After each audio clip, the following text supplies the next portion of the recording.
Well, I was born in Birmingham, Alabama. When we moved to Mississippi, that was probably my hardest situation. I remember being the only little black girl on a school bus, and it was a school that went from kinder to 12th grade. And what grade are you in at this point? point? I was in second. I was 7. Wow. Yeah.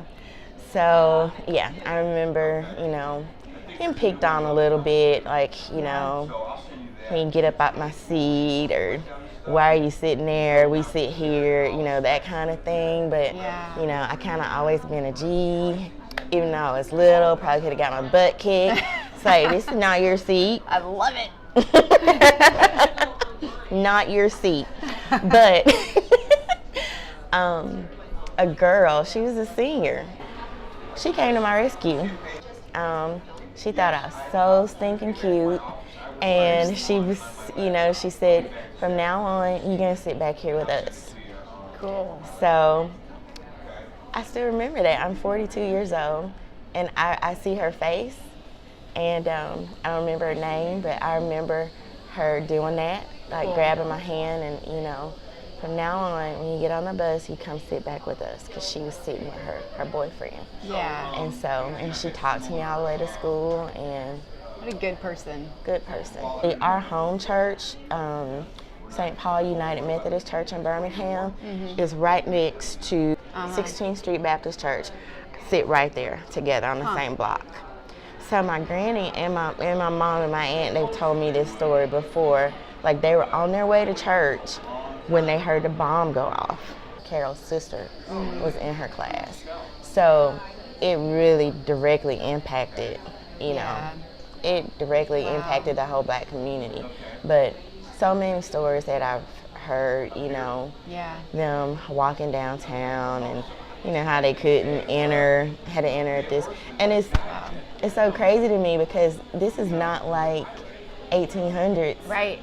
This is like the generation of my parents. Right. And so that's still a pretty fresh wound. It's pretty fresh, yeah. But it's almost like black women are at the bottom of the totem pole. It's like, not only are you black, but you're a black woman.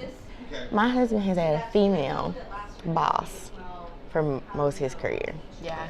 And he was like, why is it that black women go on these power trips? I said, because we're treated like poo. Yeah. And when we finally get there, you don't even realize that you're doing that. It's like you have to just, be this way to stay where you are. Yeah. It's like I worked so hard to get here, and I don't realize, like, survival tactic. It's survival, it really is. Blacks have been suppressed for so long, so many years, and I think, when there's an opportunity, to feel powerful, to feel empowered and powerful, you take it and run with it. Being in chaplaincy, you know how many, like, men told me, I don't want a black person, not a woman, especially not a woman, Get me a man, get me a white man, get me, these people are dying sometimes, I'm coming there. They're saving some of their last breath to tell you this. To tell me that they'd rather have a white man. My favorite one, he told me a story, and he's like, you really appreciate this one. Got one for you. He said, I was there when they let the niggers and the women into the military. And he's expecting you to be like, oh, great. The niggers, they let the niggers in. Oh, man. I was like, really? That's freaking awesome. That's not a place you can wear your feelings on your shoulders. Because if I felt like this man was in any way, like, really prejudiced, maybe I would have spoken to that. However, I didn't think he was. He hugged me several times. No, it wasn't like, ew, it was, It's not like he's 30. Right. We've got a lot of chance for a change. Exactly. That was his time and day. And so, Wow. Okay. Unfortunately, most of my experiences with race and gender has been in the church, or it's been involving religion some type of way. Kind of ministry. Yeah. So That's a bummer. We're supposed to be on the forefront, you know? yeah, we are. I But hate we're to- not, and even though we think we are, we don't even realize it, Yeah. you know. Sometimes Yeah. we don't even realize it. And I think that is the biggest hindrance to progression and moving forward. When you don't realize. When you don't know or you don't realize it. Yeah. I was looking on my Facebook feed, and most of my white friends were going crazy about the new law that babies can be aborted up to full term. I mean, they were going crazy. Yeah. And it's not that I don't care. Right. It's not that I think that that's anywhere near right. Right. However, I don't think one life is as important as another.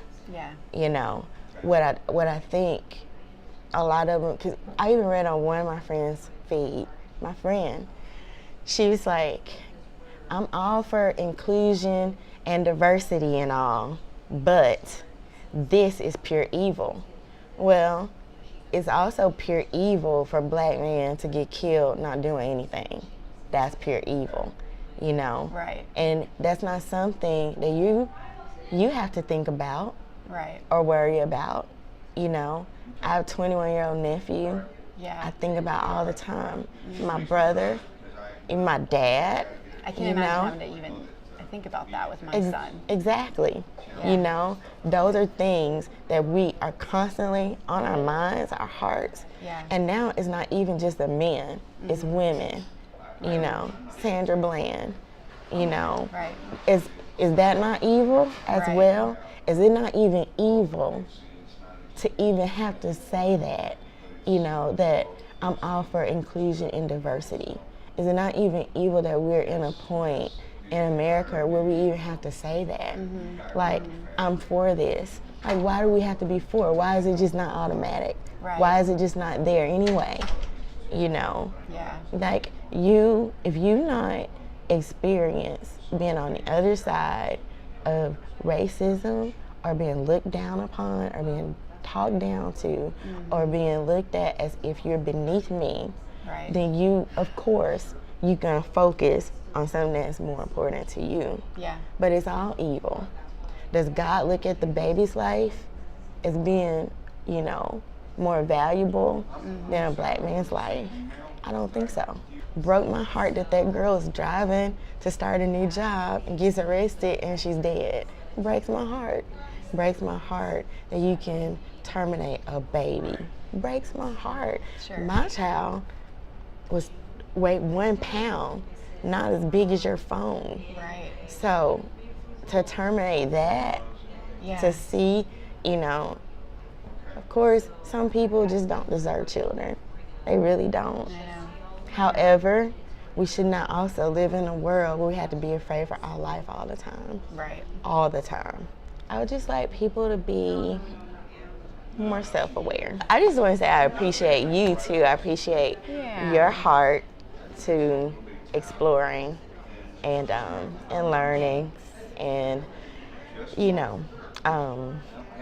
not just enforcing but striving for change, and appreciate you. Thank you. And if you ever think of me as, oh, she means well, bless her heart, you better call me out on it. I always tell you, And think. don't put me in the bless her heart category. You just tell me. I say bless You your do heart tell me. before I tell you. Bless your heart. Let me just tell you. Keep it coming. Yeah. Well, thank you for being my bright muse. Sure. You're certainly a bright muse. Thank Who knows? you. We may have a part 2 sometime if we think of more stuff to talk about. 'cause I'm trying to- Absolutely. I have lots to talk about. I love it. Thanks, Carrie. Thank you so much. Yeah.